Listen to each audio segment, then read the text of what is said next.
সুপ্রভাত। কেমন আছেন সবাই? চলে এসেছি নতুন একটি ভিডিও নিয়ে।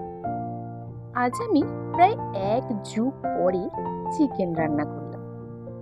সত্যি বলছি, 1 যুগ পরে, প্রায় 16 মাস পরে, অর্থাৎ প্রেগনেন্সির প্রথম দিন থেকে এখন পর্যন্ত। আমার প্রেগনেন্সিতে অনেক কমপ্লিকেশন ছিল, তাই প্রেগনেন্সি ধরা পড়ার পর থেকে পুরো বেড রেস্ট ছিলাম। এমনকি 1 লিটার জলের বোতলও তোলা বারণ ছিল।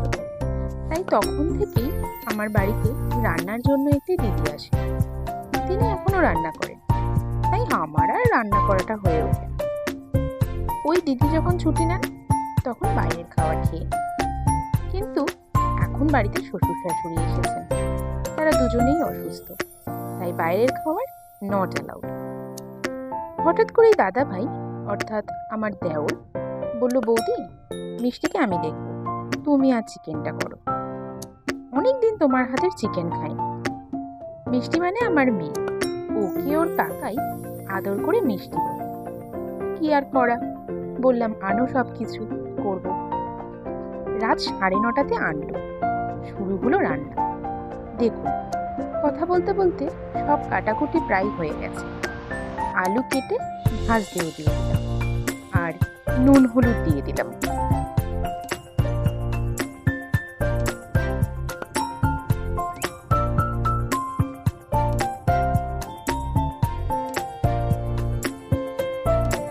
যেটা বলছিলাম, আমার প্রেগনেন্সিতে যে কমপ্লিকেশন আছে এবং টানা 6 মাস মেডিসিন নেওয়ার পর 4 জন ডাক্তারের হাত তুলে দেওয়ার পর বহু রাত্রির জেগে কান্নাকাটির পর ভগবানের কৃপায় আমার প্রেগনেন্সি আসে।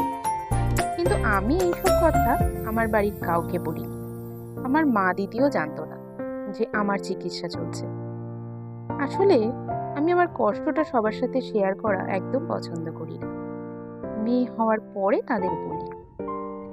এদিকে পেঁয়াজ, রসুন, টমেটো, লঙ্কা কাটা হয়ে গেছে, মাংসতে নুন হলুদ মাখানো হয়ে গেছে, ফোড়নও রেডি। এবারে আলু ভাজাও হয়ে গেছে, সেগুলো তুলে একটা পাত্রতে রেখে দেব।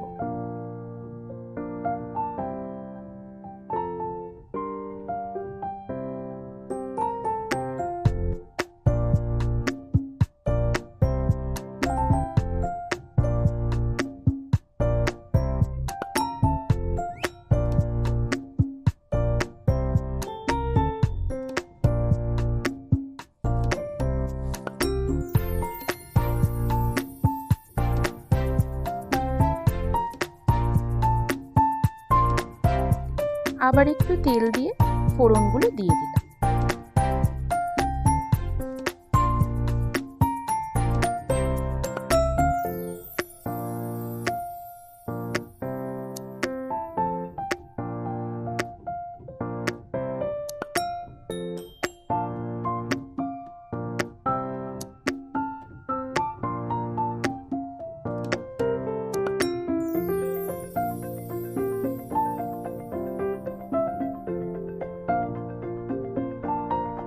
ফোড়নগুলো একটু ভেজে তার মধ্যে একটু চিনি দিয়ে দিলাম তেলের উপরে, আর কুচনো পেঁয়াজগুলো দিয়ে দিলাম।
এদিকে আদা বাটা হয়ে গেছে। আবার ভাববেন না কিন্তু যে এতটা আদা দেব এইটুকু মাংস। না না, আসলে আদা বেটে রেখে দিই ফ্রিজে, ওটা শেষ হয়ে গেছিল বলে বেশি করে বেটে রাখলাম। আর এই হামাল দিস্তাতে রসুনগুলো থেতো করে নেব। এই হামাল দিস্তাটা কেনার পিছনেও একটা গল্প আছে। বিয়ের পর একটা মেলায় বেড়াতে গেছি। আমার একদম বেশি কেনাকাটার স্বভাব নেই, যেটুকু লাগবে সেটুকু, তার বেশি নয়।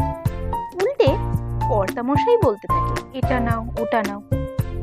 তেমন মেলায় গিয়ে খালি ঘুরছি, কিছু কিনছি না।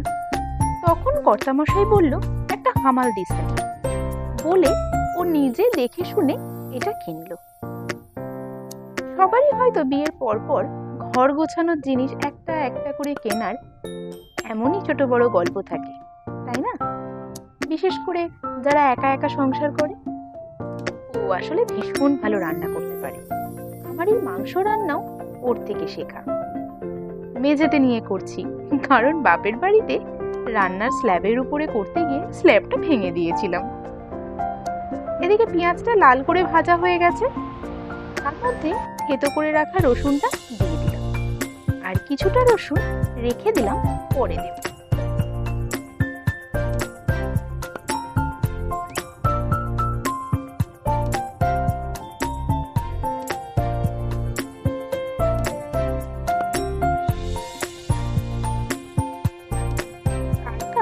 আমার মতন রান্না করতে করতে বারবার হাত ধোয়ার বাতিক আছে কমেন্ট করে বলবেন কিন্তু।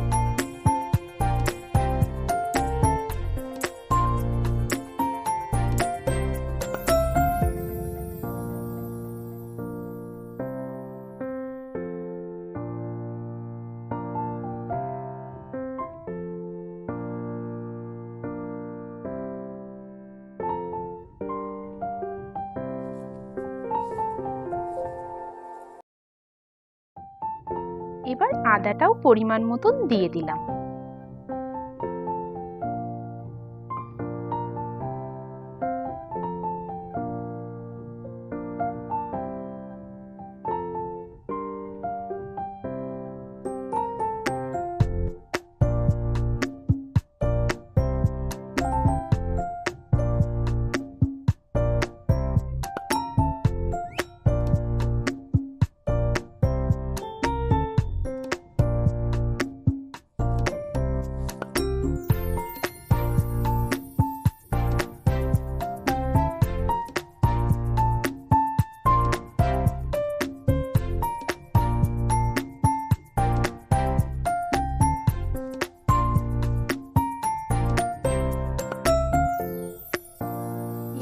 আদা রসুনটা একটু কষিয়ে নিয়ে মাংসগুলো দিয়ে দিলাম।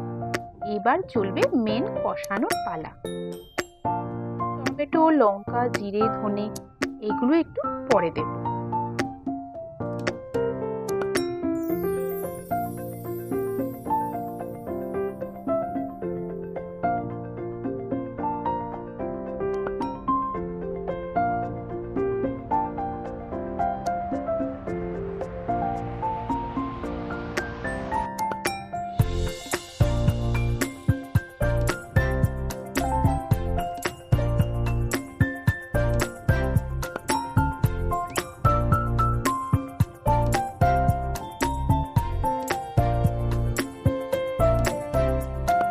এদিকে মেয়ের ডিনারের সময় হয়ে এসেছে, তাই ওর খাবারটা বানাতে শুরু করলাম। একটু রাঙা আলু আর একটু গাজর ছোট ছোট টুকরো করে কেটে নিলাম, আর একটু ডালিয়া নিয়ে নিলাম। সব কিছু ভালো করে ধুয়ে প্রেসারে সেদ্ধ করে নিয়ে মিক্সিতে পুরো পিউরি বানিয়ে তারপরে খাওয়াবো। এখনো ভীষণ ছোট তো, এখনো পুরোপুরি সলিড খাওয়াটা ও শুরু করতে পারেনি। ও সেই জন্য যা যা খায় সবকিছুই এখন প্রেসার কুকারে সিটি দিয়ে মিক্সিতে পিউরি বানিয়ে তারপরে ওকে খাওয়াই।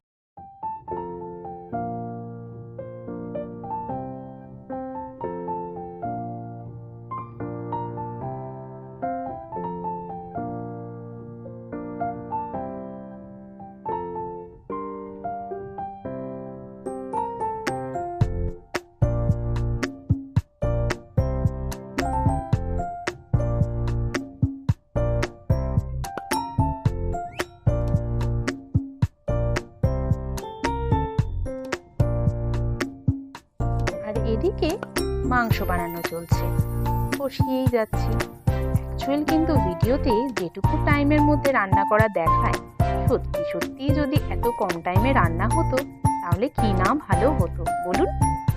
কথা বলতে বলতে টমেটো আর কাঁচা লঙ্কাটা দিয়ে দিয়েছি। এবার একটু জিরে গুঁড়ো আর ধনে গুঁড়ো দেবো।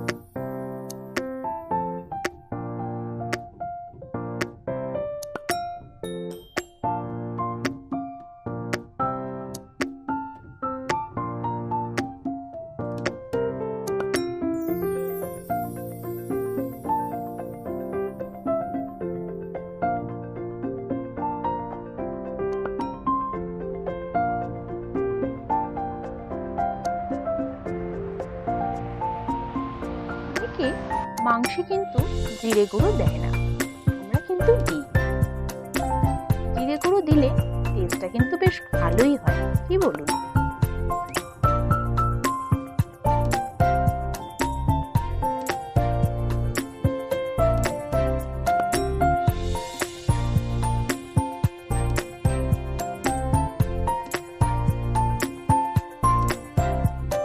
এদিকে আটা মাখা হয়ে গেছে, এরপর রুটি হবে আর শ্বশুর শাশুড়ি ভাত খাবেন। এবার বাকি রসুনটা দিয়ে দেব।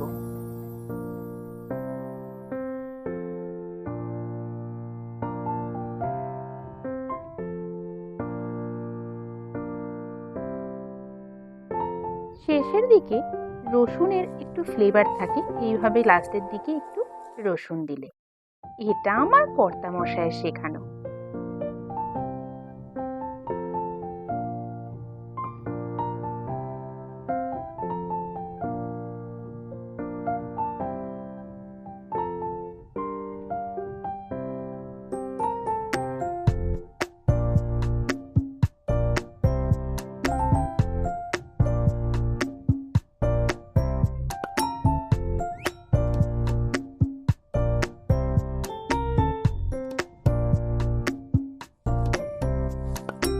এবারে ভাজা আলুগুলো মিশিয়ে দিলাম, আর এদিকে যে বাটিতে আলু তুলে রেখেছিলাম তাতেই জল গরম বসালাম, তাহলে লেগে থাকা তেলটা নষ্ট হবে না।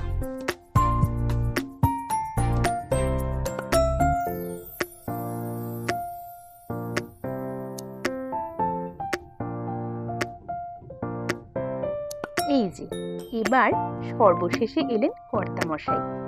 এটা ওনার দুষ্টুমি।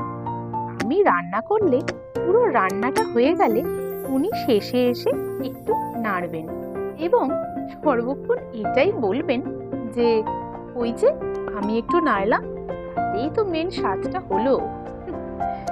ঠিক আছে, চলুন আজকের মতন তাহলে এখানেই ভিডিওটি শেষ করলাম। যদি কিছু ভালো লেগে থাকে অবশ্যই একটি লাইক, কমেন্ট, শেয়ার করে পাশে থাকবেন। আর এখনো যদি চ্যানেলটি সাবস্ক্রাইব না করা হয়ে থাকে চ্যানেলটি একটু সাবস্ক্রাইব করে দেবেন। খুব শীঘ্রই দেখা হবে নতুন কোনো ভিডিও নিয়ে। ততক্ষণ ভালো থাকবেন, সুস্থ থাকবেন।